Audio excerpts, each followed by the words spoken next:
शांति।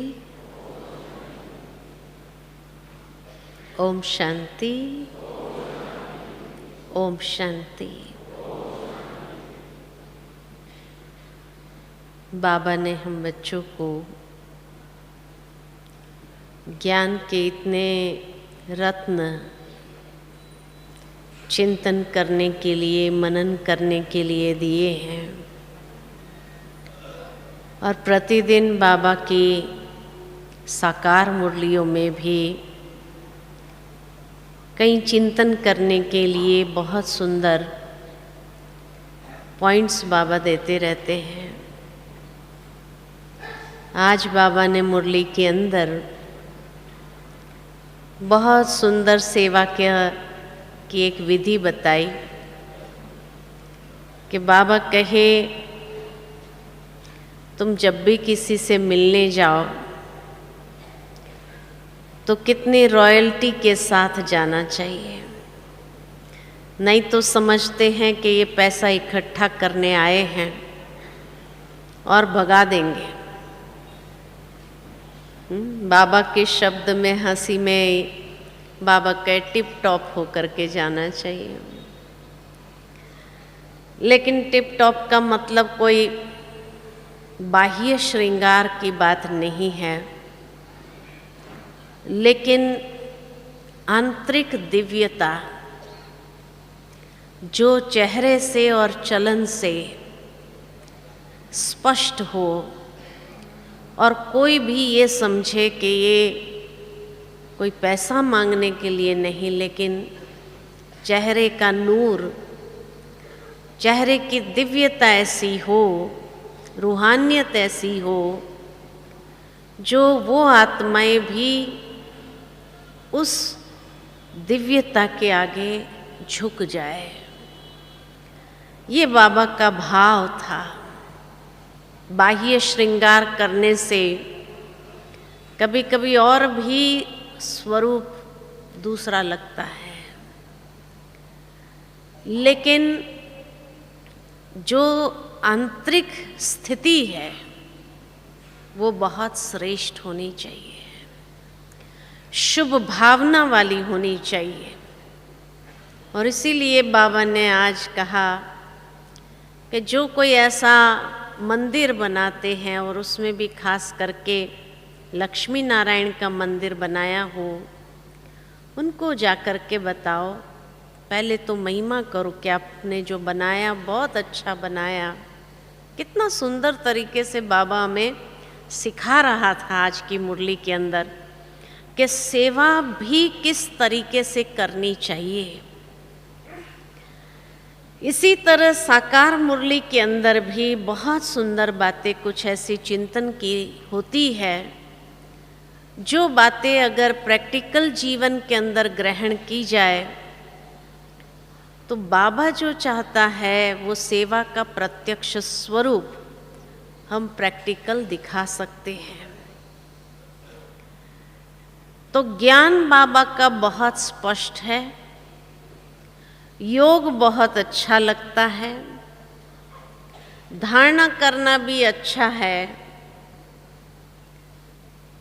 और दृढ़ता के साथ हम आचरण के अंदर हर बात को ले आते हैं। सेवा भी बहुत अच्छी लगती है। जो बाबा का बच्चा बन जाता है, ज्ञान सुनने समझने लगता है,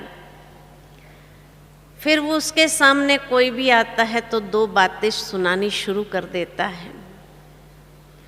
जो पहले कभी किसी के आगे बोल नहीं सकते थे, लेकिन ज्ञान में आने के बाद उनका भी मुख खुलने लगता है और ज्ञान की बड़ी अच्छी बातें हर कोई सुनाने लगता है।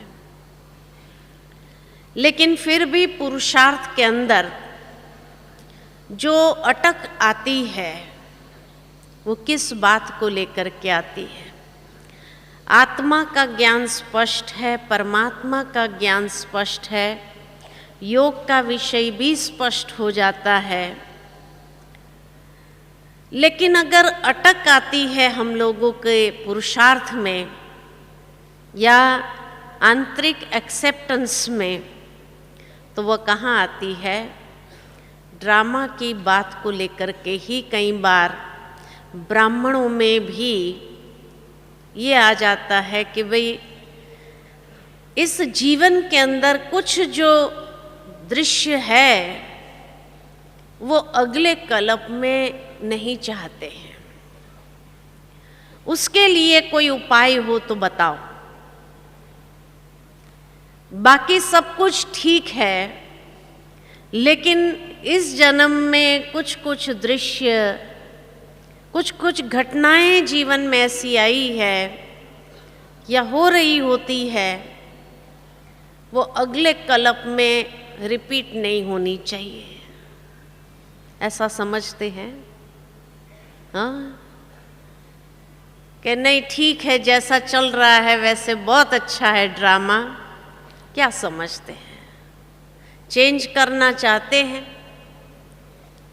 चेंज करना चाहते हैं? क्योंकि एक बार एक बहन मेरे सामने आई, पहले ज्ञान में चल रही थी, फिर बाद में माया की दुनिया में गायब हो गई। जब मैं मिली मैंने उसको पूछा भाई क्या बात है, तो कहा बस ज्ञान तो सब अच्छा लगा, योग भी अच्छा लगा, लेकिन जब मुरली सुनने जाते और हर रोज़ ड्रामा की पॉइंट तो ज़रूर आती है, और जब ये बात आती है कि रिपीट होता है वो भी हूबहू, ये एक्सेप्ट नहीं हो रहा था मेरे से। इसलिए मैंने ज्ञान को छोड़ दिया ताकि मैं सुनूं ही नहीं, तो मुझे वो बात डिस्टर्ब ना करे। तो आप लोग क्या समझते हैं कि अगले कल्प में थोड़ा ड्रामा चेंज होना चाहिए? थोड़ा थोड़ा चेंज होना चाहिए? हाँ, हमने ही एक बार पहले बताया था क्लास में कि ड्रामा जो है भगवान की इतनी सुंदर क्रिएशन है, एक्यूरेट क्रिएशन है, इतना एक्यूरेट और परफेक्ट बाबा ने ड्रामा बनाया है।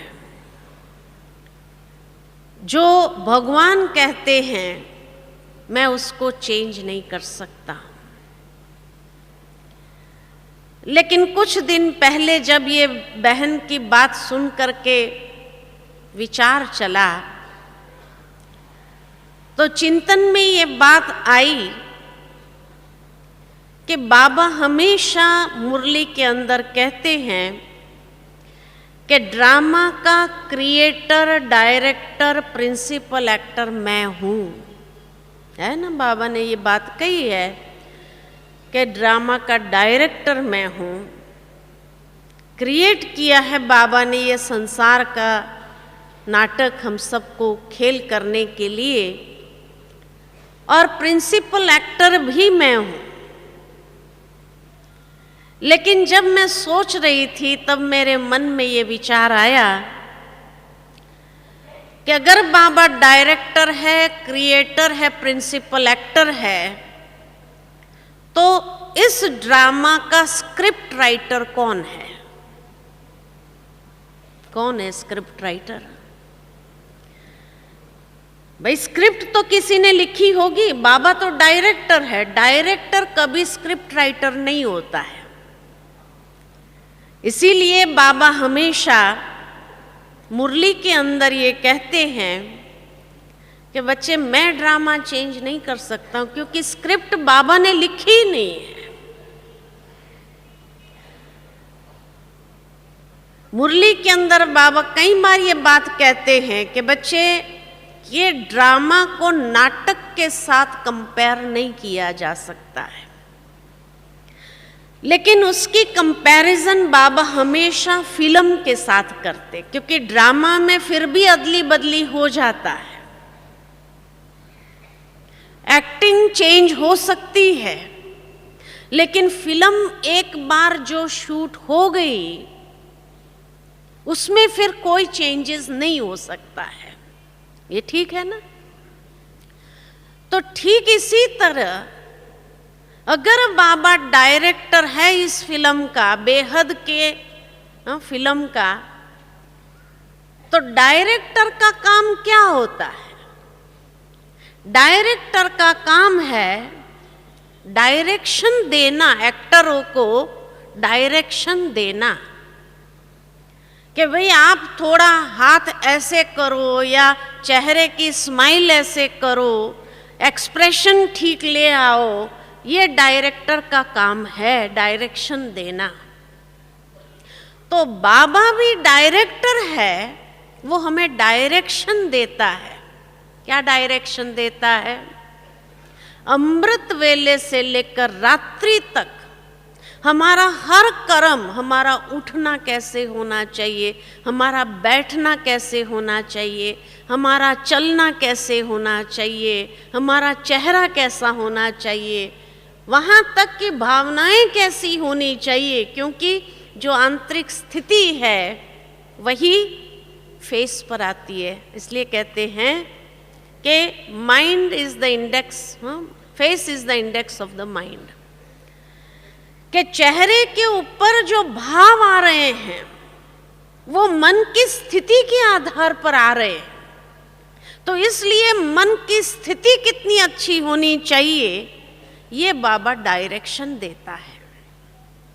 बाबा की सारी मुरली में जो श्रीमत, जो आज्ञाएं, जो शिक्षाएं हैं, वो डायरेक्शन है। इसीलिए श्रीमत को ट्रांसलेट जब करते हैं तो यही ट्रांसलेट करते हैं सुप्रीम डायरेक्शंस। डायरेक्टर की डायरेक्शन है। लेकिन अगर एक्टर को एक्टिंग ठीक करना नहीं आता है तो दोषी कौन? हमें डायरेक्टर कितना कह रहा है, हर रोज मुरली में कह रहा है, फिर भी हम एक्टिंग सारा दिन, मुरली सुबह सुबह क्यों सुननी होती है? क्योंकि सुबह मुरली सुन लो, डायरेक्शन ले लो कि आज की एक्टिंग सारे दिन की हमें कैसे करनी है। लेकिन जैसे ही मुरली सुनने के बाद जाते हैं तो डायरेक्टर की डायरेक्शन ही भूल जाते हैं। वर्ल्ड तो स्टेज है ना, अब स्टेज पर चले गए, डायरेक्शन मिली सुबह सुबह में क्या करना चाहिए क्या नहीं करना चाहिए, लेकिन स्टेज पर जाने के बाद भूल गए और सारे दिन की एक्टिंग हमारी कैसी रही? पुराने संस्कारों के वशीभूत, पुराना स्वभाव संस्कार के वशीभूत हो रही है। तो इस ड्रामा की स्क्रिप्ट राइटिंग कौन कर रहा है? हम खुद कर रहे हैं। कैसे कर रहे हैं? बाबा कहते हैं मैंने कलम आपको पकड़ा दी। कौन सी कलम? श्रेष्ठ कर्म की कलम, श्रेष्ठ कर्म करने की कलम डायरेक्शन सहित आपको पकड़ा दी कि अब आपको कैसे कर्म करने हैं। और ये कर्म की कलम से हम अपनी स्क्रिप्ट खुद लिख रहे हैं। अब अगर डायरेक्टर ने इतना अच्छी डायरेक्शन देने के बाद भी हम अपनी स्क्रिप्ट राइटिंग अच्छी नहीं कर रहे हैं तो हु इज रिस्पॉन्सिबल? कौन रिस्पॉन्सिबल है? हम खुद है। इसलिए बाबा कहते हैं मैं चेंज नहीं कर सकता हूं, लेकिन अगर ये ड्रामा में चेंज करना चाहते हो तो आप ही कर सकते हो, श्रेष्ठ कर्म की कलम द्वारा। दूसरी बात ध्यान रहे कि ये जो फिल्म शूटिंग हो रही है, ये बेहद का ड्रामा की शूटिंग जो हो रही है, इस शूटिंग में एडिटिंग नहीं होती है। भाई आप कहो कि आज मैं भूल गई थी और मेरे से ऐसी गलतियां हो गई, बाबा इतना हिस्सा जो है आज का वो काट दो, मैं फिर से करती हूं। बाबा कहते हैं न इस ड्रामा की शूटिंग में रीटेक आते हैं, रीटेक नहीं आते। जैसे दुनिया के अंदर अगर कोई एक्टर गलती करता है तो क्या होता है, कोई बात नहीं, दोबारा करो, तीसरी बार करो, चौथी बार करो। कितनी बार रीटेक होते, 25 बार भी रीटेक करते एक सीन को। लेकिन इस बेहद के ड्रामा की शूटिंग में रीटेक नहीं होता है। एक बार जो कर लिया, शूटिंग हो गई,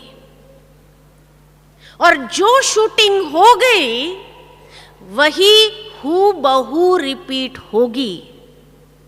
क्योंकि ये ब्राह्मण जन्म पहला जन्म है या आखिरी जन्म है? पहला जन्म है या लास्ट जन्म है? पहला जन्म है ना। तो माना पुराना कल्प पूरा हो गया, लास्ट कल्प जो है वो पूरा हो गया। अब ये पहले जन्म में हम 84 जन्म की स्क्रिप्ट लिख रहे हैं, 84 बर्थ्स की स्क्रिप्ट लिख रहे हैं। और जो लिख रहे हैं, कितनी एक्यूरेट लिखनी चाहिए, हमारी ये जिम्मेवारी है कि एक्यूरेटली हम लिखे। क्योंकि ये बात हमें समझ में आनी चाहिए कि इसमें रीटेक नहीं है, इसमें एडिटिंग नहीं है, इरेजर नहीं है कि कोई कहे कि भाई इतना इरेज कर दो, है ना, इतना काट दो। तो न रीटेक है न एडिटिंग है, एडिटिंग कर ही नहीं सकते हैं। जो शूट हो गया, जो कर्म हमने कर दिया और वो शूटिंग हो गई, उस कर्म करते समय अगर मक्खी यहां से पास हुई तो 5000 साल बाद ये फिर से पास होगी। इसलिए बाबा कहते, जो आपने कर्म किया वही हूबहू रिपीट होगा, पिछले कल्प का रिपीट नहीं होगा। जो इस जन्म में हम स्क्रिप्ट लिख रहे हैं, वही स्क्रिप्ट लिखी हुई हूबहू रिपीट होगी। यानी हर कर्म का हिसाब एक्यूरेटली हमें भोगना ही पड़ेगा। तीसरी बात, रीटेक एडिटिंग नहीं है, ये शूटिंग हो रही है। तीसरी बात कि इस ड्रामा के अंदर एक का पदम गुना हिसाब है, एक का पदम गुना हिसाब है। माना अगर आपने बहुत अच्छी एक्टिंग की तो उसका भी, क्योंकि एक जन्म में 84 जन्म की स्क्रिप्ट लिख रहे हैं, तो एक का पदम गुना हिसाब इसीलिए है कि एक अच्छा कर्म किया तो उसकी प्राप्ति भी कई सालों की हो जाती या 1-2 जन्म की हो जाती। और अगर नेगेटिव कर्म या व्यर्थ कर्म किया तो उसकी भी प्राप्ति या उसका भी जो फल मिलने वाला है वो पदम गुना है, कई जन्म या कई सालों का। जितनी इंटेंसिटी के साथ वो कर्म किया गया है तो एक का पदम गुना हिसाब है। माना एक जन्म भी उसकी भोगनी पड़ सकती है। अच्छे कर्म किया तो उसकी भी, नेगेटिव कर्म किया, किसी को दुख दिया, किसी को कष्ट दिया, तो उसके भी हिसाब जो है खाली 1 सेकंड का नहीं, 1 सेकंड कर्म यहाँ किया कि किसी को मैंने दुख दिया, कष्ट दिया, तकलीफ दिया, लेकिन उसका हिसाब क्या होगा जब भोगना पड़ेगा। जब स्क्रिप्ट लिख रहे तो उसका जो हिसाब भोगना पड़ेगा वो क्या, कितना भोगना पड़ेगा? 1 जन्म भी हो सकता है, आधा जन्म भी हो सकता। कितनी इंटेंसिटी के साथ ये कर्म किया गया है उसके हिसाब से। चौथी बात इस स्क्रिप्ट राइटिंग की ध्यान रखना। चौथी बात स्क्रिप्ट राइटिंग की ये है कि हम जो स्क्रिप्ट राइटिंग कर रहे हैं सतयुग से कलयुग तक नहीं लिखते हैं। पीछे से लिखना चालू करते हैं। कलयुग से एक एक जन्म की स्क्रिप्ट लिखते हुए सतयुग की स्क्रिप्ट तक आते हैं। क्यों उल्टा लिख रहे हैं? क्योंकि एकदम संस्कार परिवर्तन नहीं होते हैं। ज्ञान में आए तो ज्ञान में आने के कारण ज्ञान बहुत अच्छा लगा, ग्रहण करना शुरू किया, लेकिन संस्कार पुराने हैं।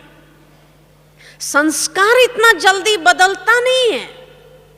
अब जब संस्कार इतना जल्दी नहीं बदलता है तो उस तमो प्रधान संस्कार से सतयुग की स्क्रिप्ट थोड़ी लिखी जाएगी। तमो प्रधान संस्कार से जो स्क्रिप्ट लिखी जा रही है वो पहले कलयुग की लिखी जा रही है। फिर धीरे धीरे कलयुग के एक एक जन्म की लिख करके द्वापर तक आते हैं। जैसे जैसे संस्कारों में रजो प्रधानता आती है तो द्वापर युग की स्क्रिप्ट लिखी जाती है। सतो संस्कार जैसे जैसे डेवलप होने लगते तो त्रेता की स्क्रिप्ट लिखी जाती है, और एकदम सतो प्रधान जब हो जाते हैं तब सतयुग की स्क्रिप्ट लिखी जाती है। इसलिए बाबा कहते हैं अभी तक सतयुग की एक भी सीट फाइनल नहीं हुई है, खाली ब्रह्मा बाबा मम्मा 2 ही फाइनल हुए। माना कोई भी चांस ले सकते हैं, क्योंकि अभी तक बाबा की मुरली के हिसाब से जब बाबा देखता है तो बाबा कई बार कहते हैं अभी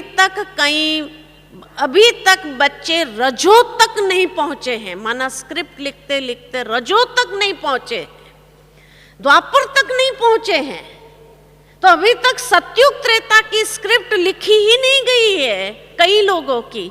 अभी तो कई दादियों की सतयुग त्रेता की स्क्रिप्ट लिखी जा रही है, क्योंकि वो सतो प्रधान संस्कारों में आ गए। लेकिन मेजॉरिटी जो ब्राह्मण हैं वो भी रजो तक पहुंचे हैं। अभी तक सतयुग त्रेता की फुल सीट्स खाली है ना। जैसे अगर कोई बैठने के लिए सीट बुकिंग कराते हैं तो जैसे यहाँ पीछे से शुरू होता है, वैसे हर जगह स्टेज के पास में लोग भाग करके आते हैं, चाहे पैसा लाखों खर्च करना पड़े तो भी आगे की सीट लेना चाहते हैं। लेकिन यहाँ न पैसा काम आता है सीट बुक करने के लिए। यहाँ सीट बुक करने का आधार है कि जितना फास्ट चेंज संस्कारों में आता जाएगा उतना आगे की सीट आप रिजर्व कर सकते हैं।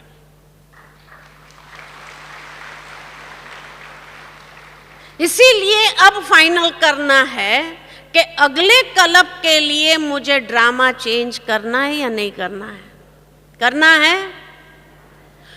चेंज करना है तो उसकी विधि क्या है? फास्ट परिवर्तन। फास्ट परिवर्तन, स्वभाव संस्कार को जितना तीव्र गति से परिवर्तन करेंगे और जितनी सात्विकता अपने संस्कारों के अंदर ले आएंगे, सतो प्रधानता अपने संस्कारों में ले आएंगे, उतना अच्छा एक एक कर्म होगा और इतनी अच्छी आपकी सतयुग त्रेता की स्क्रिप्ट्स लिखी जाएगी। लेकिन अभी तक भी अगर हम अपने संस्कारों को चेंज नहीं कर रहे हैं, और क्यों नहीं कर रहे हैं, कारण क्या है? कारण ये है कि हम एक दूसरे को देखना चालू करते हैं, अरे ये मेरे से पुराना, अभी तक इसके अंदर चेंज नहीं है तो मेरे में कहां से आएगा। हिम्मत हार जाते कि ये मेरे से पुराना, अभी तक उसके अंदर ऐसे संस्कार है, उसने ऐसा किया तो मैंने किया तो क्या बड़ी बात है। अब ये संस्कारों से जब स्क्रिप्ट लिखते हैं तो सतयुग त्रेता की स्क्रिप्ट लिखी जाएगी।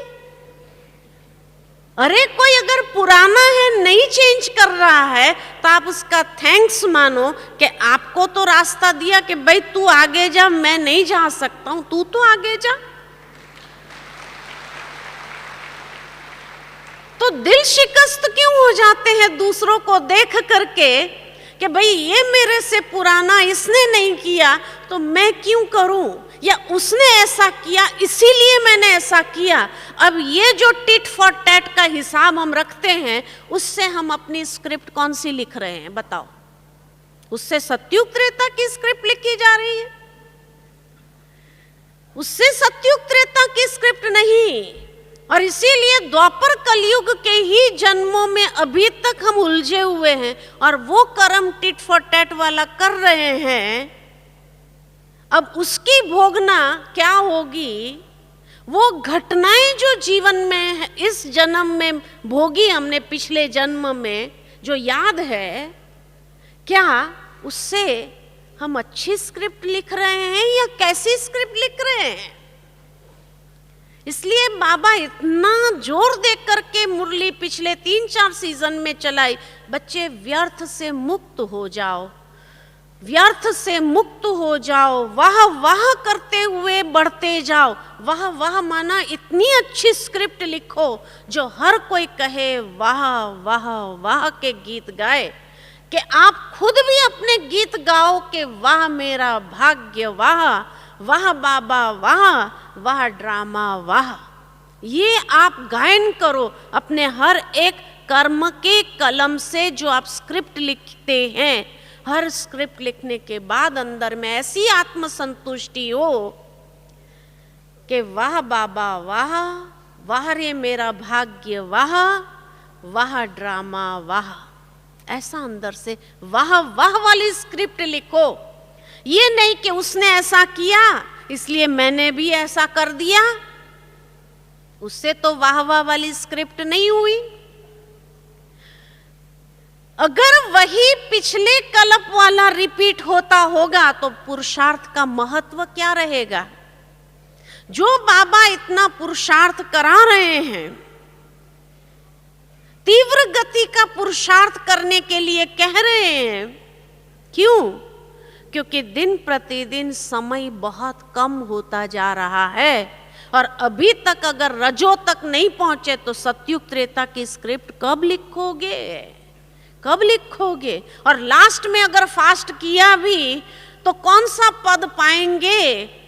दास दासी का, रॉयल फैमिली का, या राजा रानी का, या महाराजा का? ये आपको डिसाइड करना होगा, क्योंकि बाबा कहे बहुत काल का अभ्यास चाहिए अच्छी स्क्रिप्ट लिखने के लिए। और बहुत काल का अभ्यास अगर होगा तो महाराजा महारानी वाली स्क्रिप्ट लिखेंगे, यानी 8 नंबर वाली, या राजा रानी वाली 108 वाली, या रॉयल फैमिली के सदस्य की 16,108 वाली, या फिर प्रजा की 9 लाख की, या फिर दास दासियों वाली। अब कौन सी स्क्रिप्ट आपको लिखना है सतयुग त्रेता के लिए, ये आपको फाइनल करना चाहिए। और उसके लिए जितना फास्ट परिवर्तन, रियलाइजेशन, महसूसता के द्वारा ऐसा हम पुरुषार्थ करें अपना और इतना जल्दी चेंज लाए अपने संस्कारों में, रॉयल संस्कार, रॉयल मैनर्स। अगर उस घराने में जाना है, रॉयल फैमिली के भी 16,100, तो संस्कारों में रॉयल्टी अभी नहीं लाएंगे तो कब लाएंगे? स्क्रिप्ट तो अभी लिखी जा रही है। इसलिए बाबा ने अभी कहना शुरू कर दिया था पिछले 3 सीजन से, तीव्र गति के पुरुषार्थी बनो। तीव्र गति माना अभी फास्ट करो, समय कम होता जा रहा है, बहुत कम समय रह गया है। और अगर बहुत काल का अभ्यास नहीं होगा रॉयल संस्कारों का, तो सतयुग त्रेता में दास दासियों का ही पद मिलेगा। तो क्या ये एक्सेप्टेड होगा? एक होते हैं राजघराने के दास दासी जो चलो श्री कृष्ण के साथ खेलेंगे, लेकिन एक होता है प्रजा के भी दास दासी। तो कौन सी स्क्रिप्ट लिख रहे हैं ये देखो। और समय कितना कम रह गया है, ड्रामा की तीव्र गति का परिवर्तन का समय आ गया है और जो लिखा गया है वो इरेज नहीं हो सकता है। और बहुत काल का अभ्यास कौन सा चल रहा है, ये तीव्र। मम्मा हमेशा इसीलिए पुरुषार्थ की डेफिनेशन देती थी कि जो गलती एक बार हो जाए वो दोबारा रिपीट नहीं होना चाहिए, उसको कहा जाता है पुरुषार्थ। अगर ये पुरुषार्थ की डेफिनेशन है, फिर अगर हम कहे क्या करे, पुराने संस्कार वश कर देता है, माया आ गई। व्हाट इज माया? माया क्या चीज है? अपनी ही कमजोरी, कमजोर संस्कारों का प्रयोग, कोई भी विकार या बुराइयों के संस्कारों के, तमोगुणी संस्कारों के वश होकर के जब कर्म करते हैं, यानी वो कर्म की कलम से स्क्रिप्ट लिखते हैं, उसको कहा जाता है माया। ये माया है। तो जब भी कोई कहता है माया आ गई, इसका मतलब क्या हुआ? वो यही कहना चाहते हैं, क्या करूं मैं पुराने संस्कारों के वशीभूत होकर के, कमजोरी के संस्कारों के वशीभूत होकर के कर्म कर रहा हूं। यही तो माया है। माया कोई चीज थोड़ी है, माया कोई चीज थोड़ी है। सुबह अमृत वेला नहीं उठ सके, आलस अलबेलेपन के संस्कारों के वशीभूत हो गए, तो क्या कहते हैं? आज सुबह माया आ गई। तो माया क्या चीज है? आलस्य को कहा गया माया, कि मैं आलस्य के संस्कार के वशीभूत हो गई। सीधे शब्द में बोलने में थोड़ी शर्म आती है कि मैं कैसे कहूं कि मैं आलस्य के संस्कार के वश थी, इसलिए क्या कहते हैं रॉयल भाषा में, माया आ गई। माना दोष मेरा नहीं है, माया का है।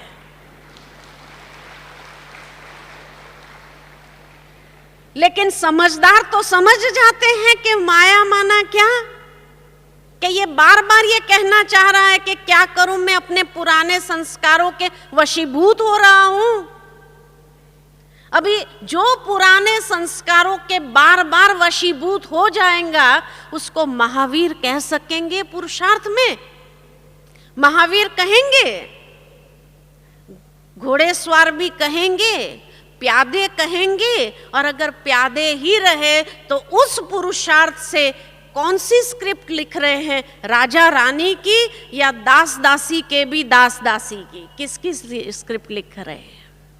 कौन सी स्क्रिप्ट लिख रहे हैं? इसीलिए बाबा कहते, जो आप लिख रहे हैं वही हूबहू अगले कल्प में रिपीट होने वाला है। पिछले कल्प का नहीं, ये कल्प में जो लिख रहे हैं, ये फर्स्ट जन्म में जो हम लिख रहे हैं, वही सारा कल्प रिपीट होने वाला, हूबहू रिपीट होगा। तो ड्रामा के ये सूक्ष्म रहस्य को समझने की आवश्यकता है कि अगर सचमुच ड्रामा चेंज करना चाहते हैं, जो चाहते हैं हाथ खड़ा करो। चेंज करना चाहते हैं ड्रामा को? अगर ड्रामा को चेंज करना चाहते हैं तो पहली बात ये अंडरलाइन की है, मुझे आज से ही दृढ़ संकल्प लेकर के अपने कमजोरी के संस्कारों के वशीभूत नहीं होना है, नहीं होना है। इतना दृढ़ता पूर्वक अभ्यास करना है कि कोई भी पुराना संस्कार मेरे कर्म में इंटरफियर नहीं करना चाहिए। उसको कहते हैं स्वराज्य अधिकारी। और जो ऐसा स्वराज्य अधिकारी बनता है, वही विश्व महाराजन अधिकारी बन सकता है। तो इतना फास्ट चेंज लाने के लिए तैयार है? हाथ खड़ा करो। ड्रामा चेंज करना चाहते, इतना फास्ट परिवर्तन करना चाहते हैं, फास्ट आज के बाद इधर उधर किसी को देखेंगे नहीं, देखना है। अगर देखने की इच्छा है तो बाबा मम्मा को देखो।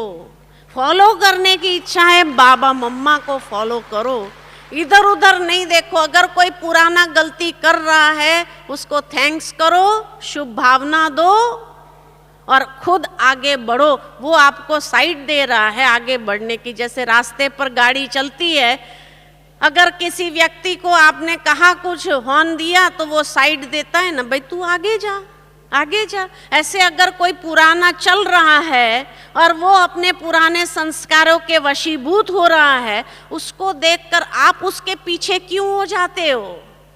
आपको वो साइड दे रहा, आप आगे जाओ ना, कि भाई आप आगे जाओ। तो थैंक्स मानना चाहिए कि नहीं? कोई आपको साइड देता है आगे जाने के लिए, उसका थैंक्स मानना चाहिए या नहीं मानना चाहिए? और उसके प्रति भी दुआएं देते जाओ, तुम भी जल्दी आगे आ जाओ, तुम भी जल्दी आगे आओ। ये दुआएं करो उसके लिए, उसको दुआओं की आवश्यकता है। इसीलिए बाबा कहते हैं ये जो स्क्रिप्ट राइटिंग हो रही है वो इतनी परफेक्ट शूटिंग हो रही है कि इससे परफेक्ट और कुछ नहीं हो सकता, और उसको बाबा चेंज नहीं कर सकता, क्योंकि लिखी आपने है। बाबा कैसे चेंज करेगा? अगर बाबा चेंज करना चाहे तो सबका चेंज करना पड़े। इसलिए बाबा कहते तुमने जिसके साथ हिसाब किताब बनाना है अगले कल्प में, जो तुमको स्क्रिप्ट लिखनी है तुम लिखो, मैं चेंज नहीं कर सकता। इसलिए बाबा नहीं करता है। बाबा ने ये ड्रामा परफेक्ट बनाया है। स्क्रिप्ट राइटर हम हैं, हम जैसी स्क्रिप्ट राइटिंग करेंगे वैसे ही हमें भोगना पड़ेगा एक एक जन्म, है ना? इसीलिए देखो,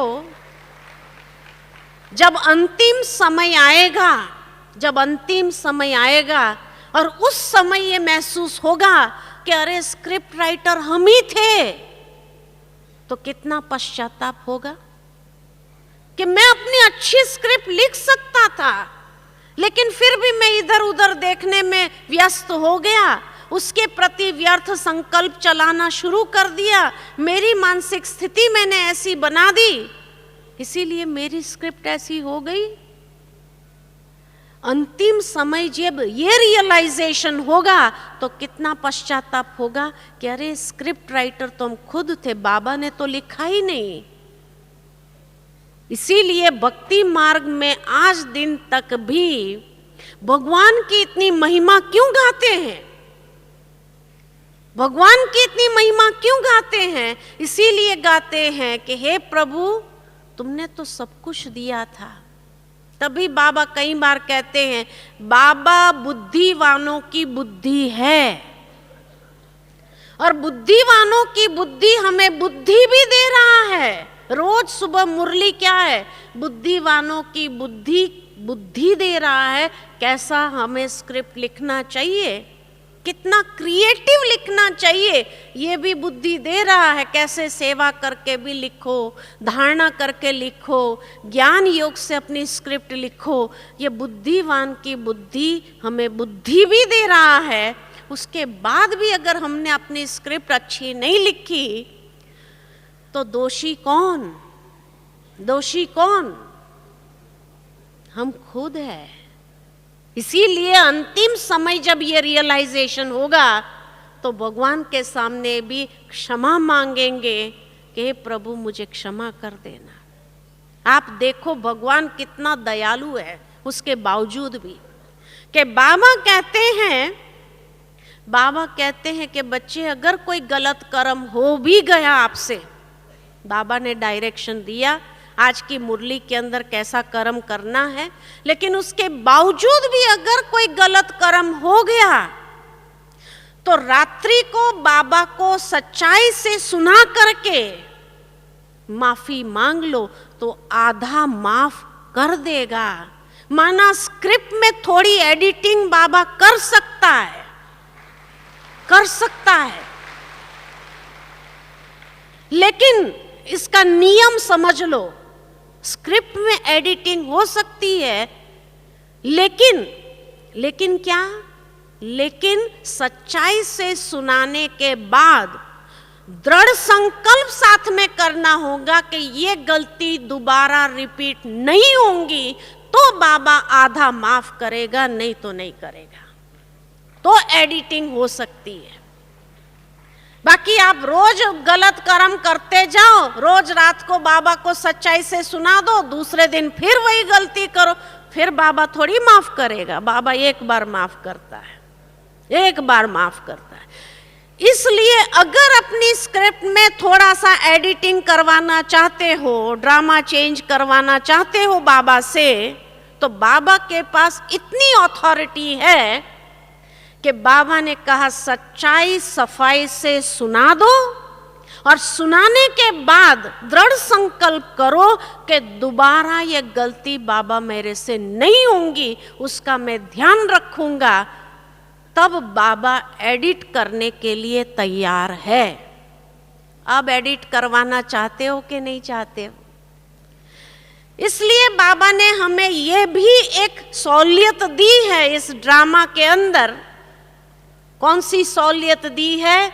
कि बच्चे अपनी जीवन कहानी सच्चाई सफाई से बाबा को लिख करके दे दो, और दृढ़ संकल्प करो, प्रॉमिस करो बाबा से कि बाबा दोबारा अभी इसमें से एक भी गलती मैं नहीं करूँगा।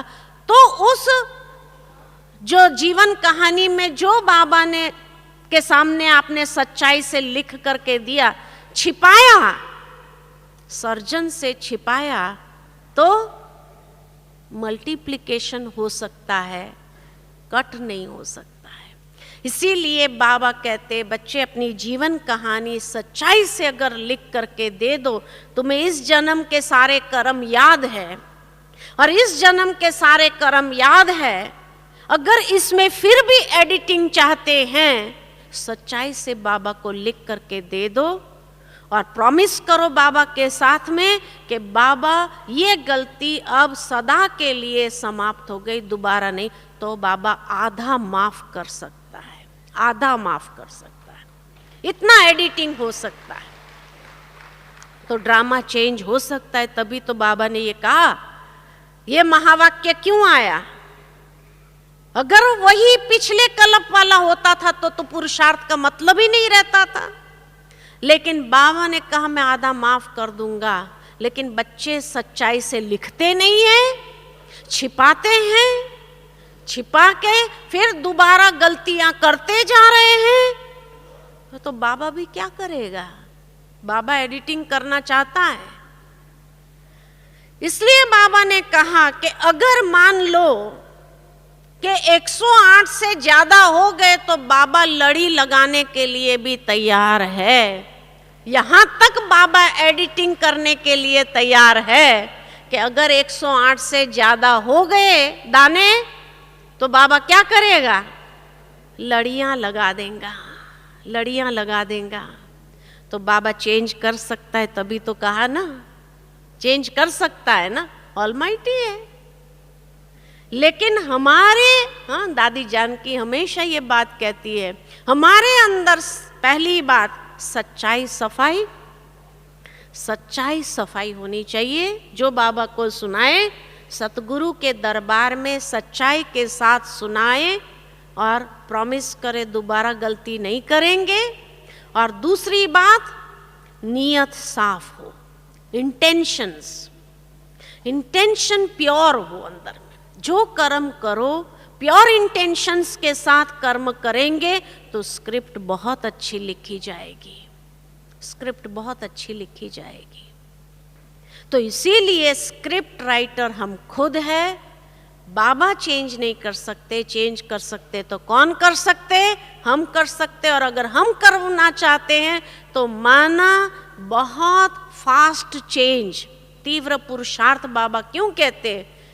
एवर रेडी रहो, ये बाबा क्यों कहते हैं? एवर रेडी माना अब चेंज करने, पुराने संस्कारों को चेंज करने में एवर रेडी बनो।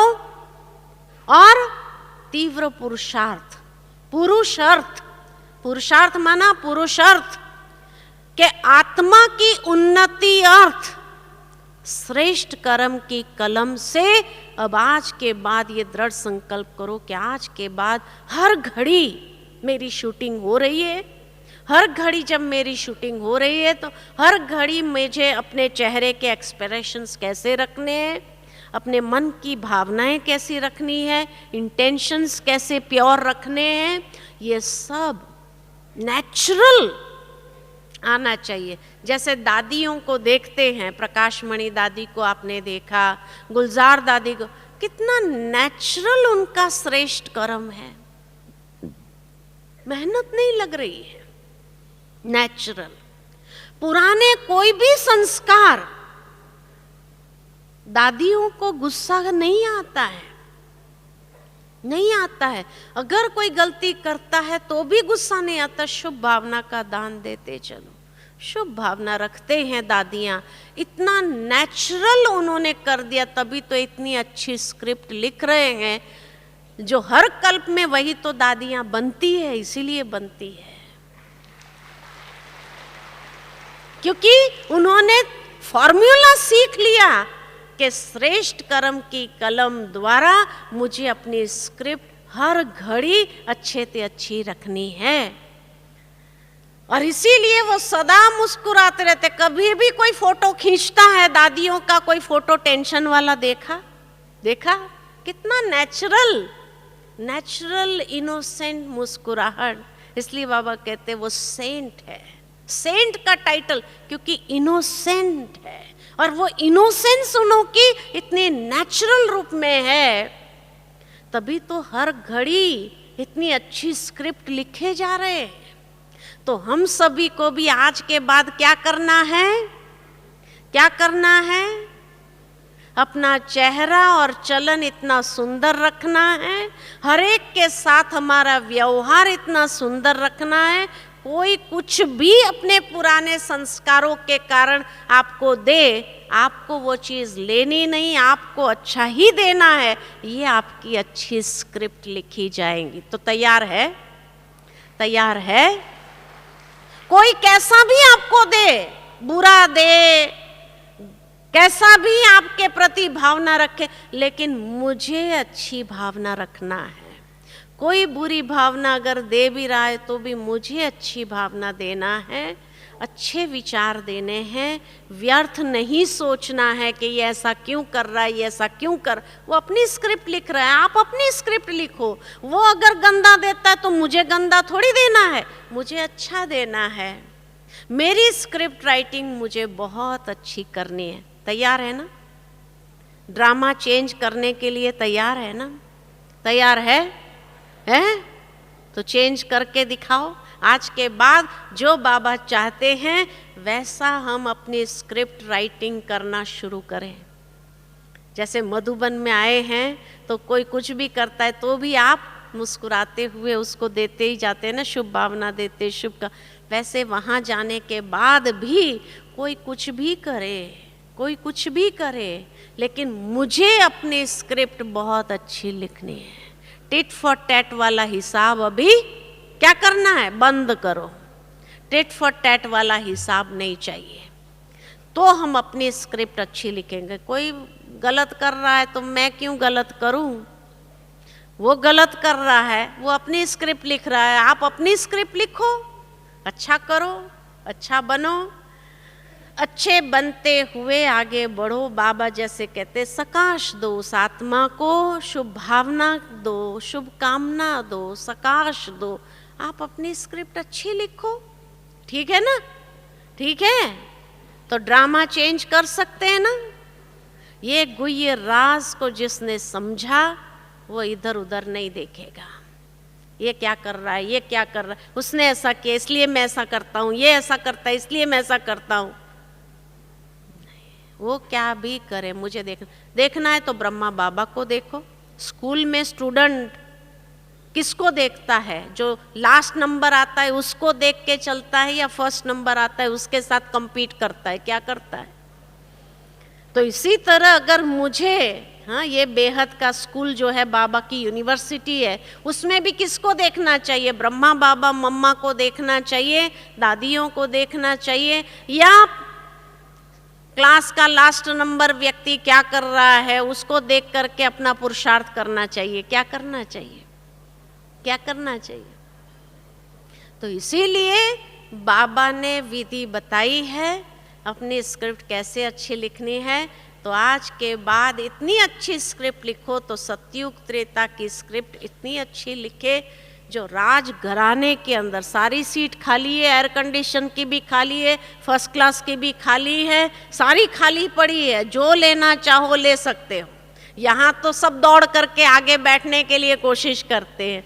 अब सतयुग त्रेता में अभी तक कोई आगे दौड़ ही नहीं रहा है। क्यों भाई? दौड़ो ना, दौड़ो, ठीक है ना। वहाँ नंबर आगे लेने का पुरुषार्थ करो, तीव्र गति में जाने का पुरुषार्थ करो, एयर कंडीशन में जाने का पुरुषार्थ करो। यहाँ आते हैं कई बार, कहीं कहते हैं हम तो घर में एसी में ही रहते हैं, यहाँ भी एसी का कमरा चाहिए। अरे भगवान कहते हैं एसी क्लास में जाओ, सतयुग त्रेता के एसी क्लास में जाओ, तो वहाँ क्यों नहीं जा रहे हैं? वहाँ भी जाओ ना, एसी में, फर्स्ट क्लास में जाओ, खुली है, सारी सीट्स खाली है, जो चाहे ले सकते। ठीक है, ठीक है, अच्छा, ओम शांति।